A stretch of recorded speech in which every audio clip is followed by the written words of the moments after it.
नाम हुआ टुनटुन साहब, मेरा घर हुआ जामो माधोपुर, और माधोपुर में मेरी दवा की दुकान है, होलसेल रिटेल दोनों दुकान है, और यहाँ सीमान में भी दवा की दुकान है, ललन कॉम्प्लेक्स में। तो इन दो व्यवसाय के होते हुए भी मैं फिर इस चीज़ को पार्ट टाइम में कर रहा हूँ, तो ज़रूर कोई बात है ना, नहीं तो लोग तो चाह रहे हैं कुछ करने के लिए। तो इसको करने का कारण क्या है कि जिस तरह हम लोग नौकरी को जानते हैं, बिजनेस को जानते हैं, व्यक्तिगत को जानते हैं, ये तीनों ऐसा काम है कि कोई ना कोई काम आप करते हैं तो क्या आपको सब कुछ मिल जाएगा? नौकरी को केवल करेंगे तो सब कुछ मिल जाएगा? खेती करेंगे तो सब कुछ मिल जाएगा? बिजनेस करेंगे तो सब कुछ मिल जाएगा? नहीं मिलेगा। लेकिन एक ऐसा चीज़ है कि आपके पास एक मोबाइल है कि इसमें सब कुछ है, आप क्या लेना चाहते हैं, क्या इसे यूज करना चाहते हैं, सब कुछ है। तो सारे सागर को इस गागर में भर दिया है ना, यानी सब कुछ। उसी तरह एक सिस्टम आया हुआ है कि एक प्लेटफॉर्म पर दुनिया की सारी चीजें मिल जाएगी, तब कैसे रहेगा? एक प्लेटफॉर्म पर दुनिया की सारी चीजें अगर मिल जाए तो बहुत बढ़िया रहेगा। तो क्योंकि हम लोग जिस युग में जी रहे हैं, ये साइंस का युग है, आविष्कार हो रहा है, तो ऐसा भी तो आविष्कार होना चाहिए। आखिर नौ जगह हम लोग भटके, भटकने से बढ़िया कि अगर एक प्लेटफॉर्म पर हमको दुनिया की सारी चीजें अगर मिल जाती है तो वो प्लेटफॉर्म बेहतर रहेगा, ठीक है ना। तो उसी पर हम लोग चर्चा करेंगे कि कैसे एक प्लेटफॉर्म पर दुनिया की सारी चीजें मिल जाएगी, और वैसा मिल जाए तो कैसा रहेगा, बहुत अच्छा है, ठीक है ना। और इसको बताने के लिए हम लोग जो काम करते हैं उसी सिद्धांत से बताएंगे, कोई अलग से नहीं बताएंगे, जो कंसेप्ट बढ़िया से समझ में आ जाए। तो हम ये जानना चाहेंगे कि हम लोग कहीं ना कहीं से पैसा कमा रहे हैं, किसी भी क्षेत्र से पैसा कमा रहे हैं ना, हमारी आमदनी हो रही है, हमारी इनकम आ रही है कि नहीं आ रही है। तो आमदनी जो होती है मेरा, वो क्या करते हैं हम लोग, पैसा को क्या करते हैं, उसका दो पहलू है, एक खर्च है, एक बचत है। तो हम लोग ज्यादा खर्च करते हैं, ज्यादा बचत करते हैं, सभी आदमी बस ज्यादा खर्च है। अभी खर्च से पूरी दुनिया तबाह है, ये खर्च से पूरी दुनिया तबाह है, राइट साइड खड़ा दो, नो डाउट, पूरी दुनिया तबाह है खर्च से, है ना। तो जिस युग में हम लोग जी रहे हैं, साइंस का युग है, आविष्कार का युग है, और ये खर्चा तबाह किया है सबको। तो क्या इसका आविष्कार होना चाहिए कि नहीं होना चाहिए? क्योंकि आवश्यकता आविष्कार की जननी है, जिस चीज की आवश्यकता है उसका आविष्कार हो रहा है कि नहीं आज के डेट में, तो इसका भी आविष्कार होना चाहिए। तो इसका आविष्कार हो चुका है, हम लोग को पता चले अथवा न चले, लेकिन इसका आविष्कार हो गया है। नहीं पता चलने का कारण क्या है कि हम लोग अपने काम में बहुत व्यस्त हैं। जितना हम लोग पैसे से गरीब नहीं, उतना समय से गरीब हो गए, ठीक है ना। तो यहाँ पर व्यस्त होने के चलते हम लोग बहुत चीजें नहीं जान पा रहे हैं, समय के अभाव में। और ये सब चीज मिले कैसे? जब आप कहीं जाइएगा, किसी सिचुएशन में, किसी माहौल में जाइएगा, तब वहां से मिलेगा, नहीं तो मिलने वाला भी नहीं है। तो कह रहा है कि जो तबाह किया है इसका कैसे निदान होगा? तो अब कह रहे जो खर्च जो है, ये खर्च जो आप खर्च करते हैं, ये कहाँ करते हैं? बाजार में करते हैं। हम लोग जो भी खर्च कर रहे हैं कहाँ कर रहे हैं? बाजार में कर रहे हैं। तो उस बाजार का नाम क्या है? TDS, ट्रेडिशनल डिस्ट्रीब्यूशन सिस्टम, माने पुरानी वितरण प्रणाली। हमारा जो पैसा खर्च करने का जो सिस्टम है, ट्रेडिशनल, पुरानी वितरण प्रणाली, जो पुराना दुकान है वहीं पर जाकर हम लोग पैसा खर्च करते हैं, सारा पैसा हम लोग वहीं पर जाकर खर्च हो रहा है। एक हुआ। दूसरा नंबर हुआ था एक ई-कॉमर्स, जो पूरा तहलका मचाया हुआ है, ऑनलाइन। और ऑनलाइन से पूरा लोग परेशान है, जितना ट्रेडिशनल बिजनेस वाले हैं ये सब परेशान है, रो रहे हैं कि ऑनलाइन के चलते हम लोग का बिजनेस बहुत गिर गया है, आने वाले समय में और क्या हाल होगा ऊपर वाले जाने, ठीक है ना। तो ई कॉमर्स जो है इसको दबा दिया। और इस कॉमर्स में देखिए कुछ लोग अमीर हो रहे हैं या ज्यादा लोग अमीर हो रहे हैं, कुछ लोग अमेजॉन, फ्लिपकार्ट, कौन है, सब वो लोग अमीर हो रहा है। वर्ल्ड का रिचेस्ट पर्सन है, उन लोगों पास कोई कंपनी भी नहीं है, और केवल माल को इधर से उधर कर देते हैं, केवल सर्विस दे देते हैं एक पे माध्यम से, और वर्ल्ड का रिचेस्ट पर्सन है, नो डाउट। तो उन्होंने ई कॉमर्स के माध्यम से दुनिया में सबसे धनी आदमी हो गया, और इन लोगों को भी पीछे कर दिया। हमारे सारे व्यवसायी अब रो रहे हैं ई कॉमर्स के चलते। तो क्या ये उतना अच्छा हुआ कि कुछ लोग ही अमीर हो यहाँ कुछ लोग अमीर हो, यहाँ ज्यादा लोग अमीर हो रहे थे। और इसको काट एक आया है, उसका नाम है 3 नंबर में DDS, क्योंकि काट तो आना चाहिए। सबको रिप्लेस हो रहा है कि नहीं? हर एक चीज परिवर्तन का हो रहा है ना, हर एक चीज रिप्लेस हो रहा है। तो ई कॉमर्स को रिप्लेस कर दिया DDS। DDS का मतलब है direct distribution system. Direct distribution मतलब सीधी वितरण प्रणाली, कंपनी से सीधी वितरण प्रणाली पद्धति, है ना। मान डायरेक्ट माल आपको मिलेगा। डायरेक्ट माल कैसे मिलेगा? दे दीजिए, उधर बैठे ले लीजिए, उधर ले लीजिएगा, ले लीजिए, कुर्सी ले लीजिए। वहीं पे देखो सीट है, वहाँ बैठिए ना, सीट है ये तो फिर क्या करें? तो सीधी वितरण प्रणाली जो है, इसका काटा गया, क्योंकि काट आना तो चाहिए, क्योंकि काट नहीं आएगा तो कल्याण होने वाला नहीं है। तो सीधी वितरण प्रणाली जो आया कि हम सीधा ही माल देंगे, तो सीधा माल कैसे देगा? इसको देख लीजिए, क्योंकि इसका में कोई काट नहीं आया है। AI के बाद भी इसका कोई काट नहीं आया है। इसको कैसे काट किया? कह रहा है कि कोई भी कंपनी जो है सामान को बनाती है 30 से 40% की लागत से। कितने लागत से बनाती है? 30 से 40 की लागत से कोई कंपनी किसी भी सामान को देख लीजिए, मार्कर भी है, उसका भी वही हाल है, ये बनाती है। और इसको किसी सीनेप को दे देती है, सीनेप किसी स्टॉकिस्ट को देता है, स्टॉकिस्ट किसी होलसेलर को देता है, होलसेलर रिटेलर को थमा देता है, रिटेलर कस्टमर को थमा देता है। ये सामान हम लोग तक आ जाती है और हम लोग MRP रेट में मिलता है।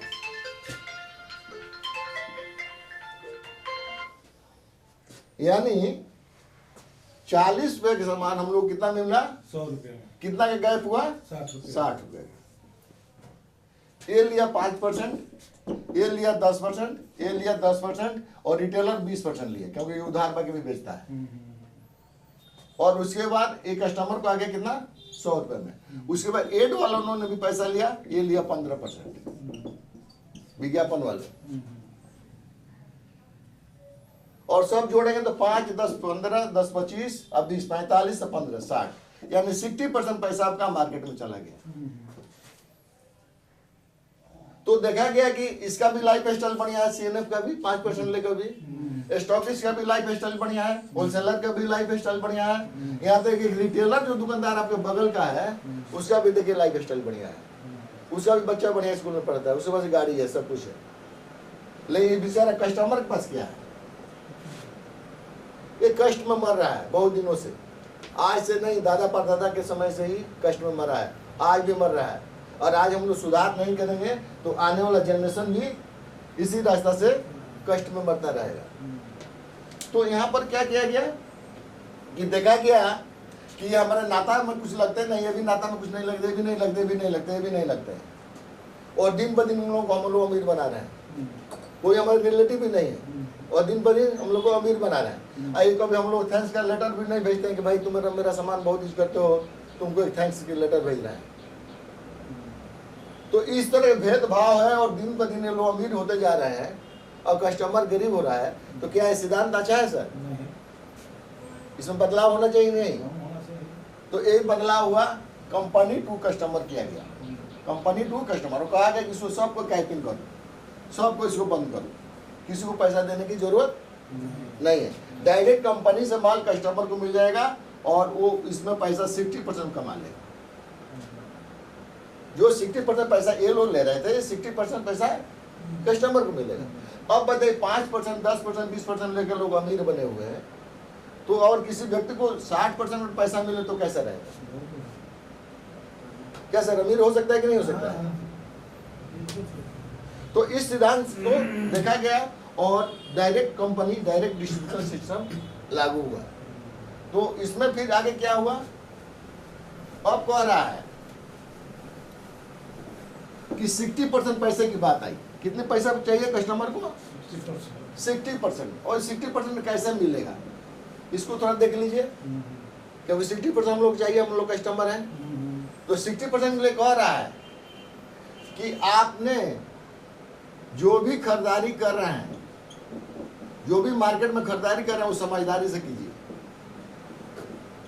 कैसे करना है? समझदारी से। और समझदारी हम लोग करते हैं, ऐसा नहीं करते हैं। हम जो भी सामान खरीदते हैं तो समझदारी जरूर करते हैं, लेकिन उसे थोड़ा थोड़ा हट के करना है। क्या समझदारी रखना है कि हम सामान उसी क्या से खरीदेंगे जो हमको कम से कम 15 से 20% छूट दे। हम एक सामान खरीदे तो चाहे थोक में खरीदे तो, एक पीस खरीदे तो चाहे थोक में खरीदे तो, हमको 15% डिस्काउंट हो चाहिए। और आज देख रहे हैं जिस दुकान में डिस्काउंट मिल रहा है वहाँ भीड़ लगा है कि नहीं लगा है? एक दवा की दुकान पर देख लीजिए 20% डिस्काउंट मिल रहा है तो वहाँ भीड़ लगा हुआ है, क्योंकि लोग होलसेल रेट में सामान खोज रहे हैं। एक आलू प्याज को भी लोग जाते हैं खरीदने के लिए तो पाला के भाव में खरीदते हैं, उनको 2-10 रुपये बन जाता है। तो यहाँ पर कह रहे थोक भाव में जहाँ सामान मिलेगा वहाँ से हम सामान अब खरीदेंगे, वो भी हमारे घर तक आ जाना चाहिए, हमको लेकर जाने की जरूरत नहीं है। उसके बाद कह रहा है कि जो प्रोडक्ट हम जो खरीदेंगे, जो हम सामान खरीदेंगे वो गारंटी वाला होना चाहिए। क्या गारंटी होनी चाहिए कि हम प्रोडक्ट को 30% यूज कर लेंगे और 30 दिन के बाद भी अगर हमको पसंद नहीं है, संतुष्ट नहीं हो उस प्रोडक्ट से, तो 70% लौटा कर हम अपना पूरा पैसा ले लेंगे। हमको संतुष्टि की गारंटी चाहिए। हमने सील तोड़ दिया, सील तोड़ने के बाद उसको 30% यूज कर लिया, 30% यूज करने के बाद हम संतुष्ट नहीं हुए तो 70% लौटाकर 30 दिनों के अंदर में हम अपना पैसा पूरा ले सकते हैं। इस तरह की गारंटी दिया। उसमें कहा कि मेरा जो प्रोडक्ट होगा उसमें 3E लगा रहेगा। 3E का मतलब होगा मेरा प्रोडक्ट इफेक्टिव होगा, असरदार होगा, इकोनॉमिकली होगा, सस्ता भी होगा और इको फ्रेंडली होगा। इको फ्रेंडली मतलब पर्यावरण को, प्रकृति को कोई क्षति नहीं पहुंचाएगा। अभी देखिए सर्फ एक्सल जितना भी सर्फ धुलाई हो रहा है, उसे पानी जो नदी में जा रहा है, जहाँ भी जा रहा है, क्या दूषित कर रहा है कि नहीं कर रहा है? लेकिन इन्होंने ऐसा प्रोडक्ट बनाया कि प्रकृति को भी कोई क्षति नहीं पहुंचाएगा। तो यहाँ पर 3E लगा हुआ है और आपको छूट कितना मिला? 15 से 20%। ठीक है। उसके बाद कहते हैं दूसरे नंबर में कह रहा है कि एक और काम कीजिए। एक और क्या काम कीजिए? जैसे आपने खर्चा किया,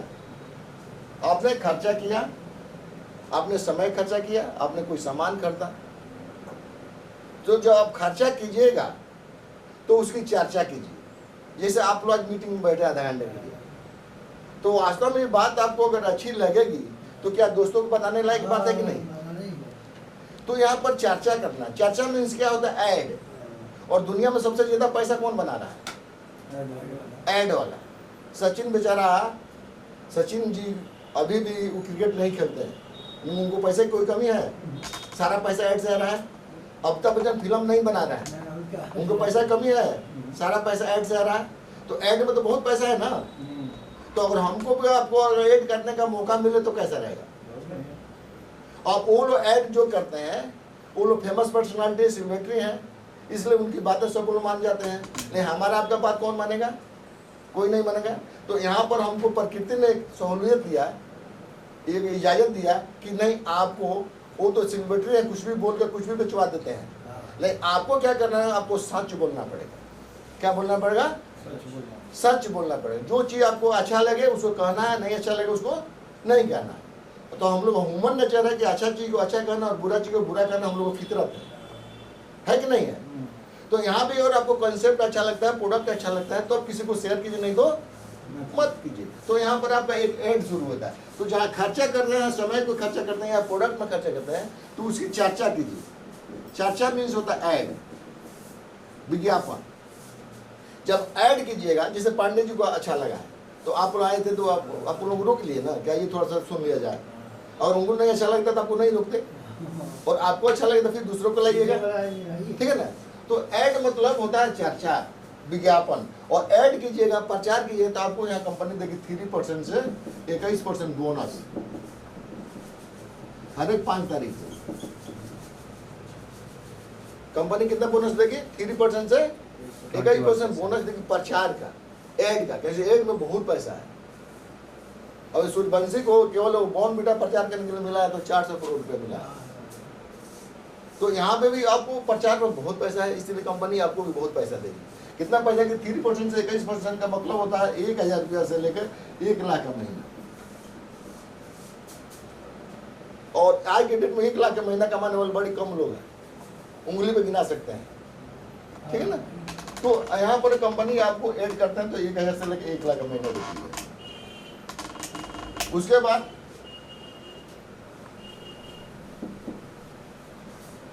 अब यह सिस्टम का था तीसरा नंबर, ये मजहब से लिया गया है, धर्म से लिया गया है। क्या लिया गया है कि कर भला तो हो भला, यानी other people help them self help. जब दूसरों को मदद कीजिएगा तो आपका मदद खुद होगा, अपने आप होगा। तो यहाँ पर दूसरों को मदद करना सीखना है। क्या मदद करना सीखना है कि दूसरों को मदद कीजिए, अदर पीपुल हेल्प। दूसरों को पैसा कमाने में मदद कीजिए, दूसरों को पैसा बनाने में, 1 लाख रुपए बनाने में मदद कीजिए। तो दूसरों को मदद करना सीखिए तो क्या मिलेगा आपको 6% रॉयल्टी फॉर 3 जनरेशन, 3 खानदान तक आपको मिलेगा 6% रॉयल्टी। जैसे सिंगर को, राइटर को, साइंटिस्ट को 3% को रॉयल्टी मिलता है। तो क्या हम लोग सिंगर बन सकते हैं? हम लोग कोई गाना सुनेगा क्या? क्या हम लोग साइंटिस्ट बन सकते हैं? और क्या हम लोग राइटर बन सकते हैं? और तीनों में अगर बन सकते हैं तो अच्छी बात है, नहीं बन सकते हैं तो ये बिजनेस हम लोग के लिए बेस्ट रहेगा। क्योंकि रॉयल्टी 3 जनरेशन मिलेगा, हमको तो मिलेगा, ये मेरे बेटा को मिलेगा, मेरे नाती पोता को मिलेगा। माने एक बार अमीर हो जाने के बाद फिर बाद में गरीब होने की चांस नहीं है। इस तरह से रॉयल्टी आपको मिलेगा। और रॉयल्टी का मतलब होता है कम से कम 60,000 रुपये का महीना। एक आदमी से कितना मिलता है? 60,000 रुपये। तो क्या हम 10 आदमी, जब हम एक आदमी को सिखा सकते हैं 1 लाख रुपये महीना कमाना, तो क्या मैं 10 आदमी को सिखा सकता हूँ कि नहीं? तो मेरा भी कितना हो गया? 6 लाख रुपये महीना। और आज के डेट में देखिएगा कि जिनके घर 5 लाख से ऊपर इनकम है पर मंथ, उनके घर नया नया काम हो रहा है। बहुत लोग घर में 1 लाख इनकम हो रहा है, 1.5 लाख इनकम हो रहा है, लेकिन कोई नया काम नहीं हो रहा है। देख लीजिएगा। लेकिन जिनके घर 4 लाख 5 लाख से ऊपर जो इनकम होने लगी तो वो नए नए काम कर सकते हैं। कोई प्रोजेक्ट डाल सकते हैं, कोई जमीन ले सकते हैं, कोई मकान बना सकते हैं। लेकिन 1 लाख रुपये सब कुछ होने वाला तो इस तरह से देखने पर आपको दिखा रहे हैं कि 60% की बात आई थी, तो 20% ए हुआ और 21% ए हुआ और 6% ए हुआ, ये हुआ 47%। और 47% के बाद 13% इसमें साइलेंट फ्यूचर और है। इसमें विदेश टूर से लेके सब कुछ है, इसमें बहुत कुछ। तो इसमें सब मिलकर 60% आपको पैसा कंपनी रिटर्न देती है।